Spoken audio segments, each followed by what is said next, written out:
ওই সকল খানকির পোলাদের বলতে চাই, তোমাদের সাউয়া মাউয়া সিডে ফেলা হবে। এই বাংলাদেশে আর কোন ফ্যাসিবাদ কায়েম হতে দেওয়া হবে না। প্রধান উপদেষ্টা ডক্টর ইউনূস বেঈমানি তো করেছেন, বেঈমানি থেকে একটু ফিরে আসুন।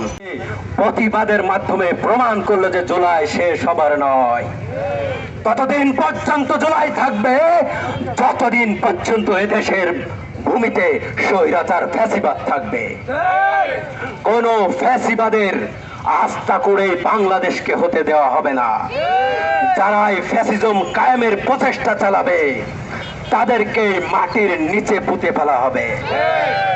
হাজারো শহীদ ভাইদের রক্তের উপরে দাঁড়িয়ে যারা বেঈমানি করছে, যারা এমপি হওয়ার খায়েশ যাদের জেগেছে, কিন্তু আমার শহীদ ভাইদের বিচার না হওয়া পর্যন্ত যারা এই খায়েশ পূরণে ব্যতিব্যস্ত হয়ে গিয়েছে, ওই সকল খানকির পোলাদের বলতে চাই, তোমাদের সাউয়া মাউয়া সিডে ফেলা হবে। এই বাংলাদেশে আর কোন ফ্যাসিবাদ কায়েম হতে দেওয়া হবে না। কোন খানকির পোলাদের জন্য এই বাংলাদেশকে ছেড়ে দেওয়া হবে না। ছাত্র জনতা যে বাংলাদেশকে মুক্ত করেছে, এই বাংলাদেশে আর কোন ফ্যাসিবাদের ঠাঁই নাই।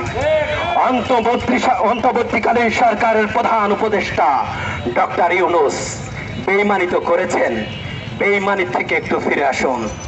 আপনাকে আমরা উদাত্ত আহ্বান জানাবো, প্রত্যেকটা বর্ডারকে বন্ধ করে দিন। আমাদের কাছে তথ্য আছে, বর্ডার ক্রস করে সন্ত্রাসী বাহিনী বাংলাদেশে প্রবেশ করছে। যতদিন পর্যন্ত নির্বাচন সম্পন্ন না হচ্ছে প্রত্যেকটা বর্ডার বন্ধ করে দিতে হবে। আমরা চাল উৎপাদন করব, ডাল উৎপাদন করব, রসুন উৎপাদন করব, পেঁয়াজ উৎপাদন করব। আমাদের দেশে উৎপাদিত সম্পদ দিয়ে আমরা স্বয়ংসম্পন্ন। ভারতের কাছে আমরা দ্বারস্থ নই, তাদের কাছে আমরা হাত পাততে রাজি নই। প্রয়োজনে যদি ভারত এদেশ নিয়ে আবার ষড়যন্ত্র করে, কোন ধরনের ছেলেখেলা করে, প্রয়োজনে ভারতমুখী লং মার্চ হবে ছাত্র জনতা। ভারত থেকে মুক্ত হওয়া আমাদের বাকি আছে, আমরা জানি। ওই ভারতেই স্বৈরাচারের মহারানী আশ্রয় গ্রহণ করেছে। সুতরাং যারা স্বৈরাচারকে আশ্রিত করে, প্রশ্রয় দেয়, তারাও স্বৈরাচার। ওদের সঙ্গে আমাদের কোন সম্পর্ক থাকতে পারে না, কোন সম্পর্ক রাখবো না। সেটা প্রশাসনিক হোক, সেটা আন্তর্জাতিক সম্পন্ন হোক, সেটা চাল এবং ডালের সম্পর্ক হোক, কোন সম্পর্ক রাখতে আমরা রাজি নই। বাংলাদেশের ছাত্র জনতা রাখতে রাজি নয়।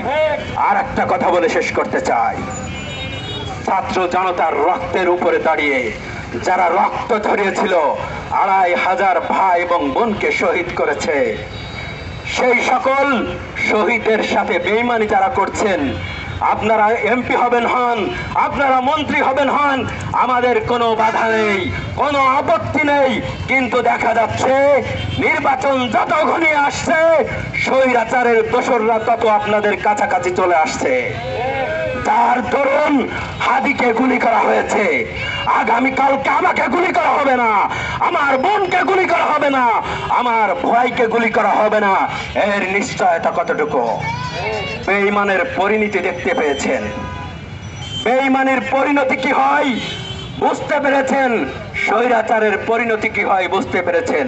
সুতরাং আর একজন বেঈমান হয়ে উঠেন না, আর একটা স্বৈরাচার হয়ে উঠেন না। যদি হওয়ার চেষ্টা করেন, বিন্দু মাত্র প্রচেষ্টা করেন, তাহলে ছাত্র জনতা তুলো ধুলো করবে, সাউয়া মাউয়া ভেঙ্গে দিবে। সুতরাং ছাত্র জনতার প্রতি উদাত্ত আহ্বান, যতক্ষণ পর্যন্ত হাদির গুলির বিচার না কার্যকর হচ্ছে আমরা রাজপথ ছেড়ে যাব না।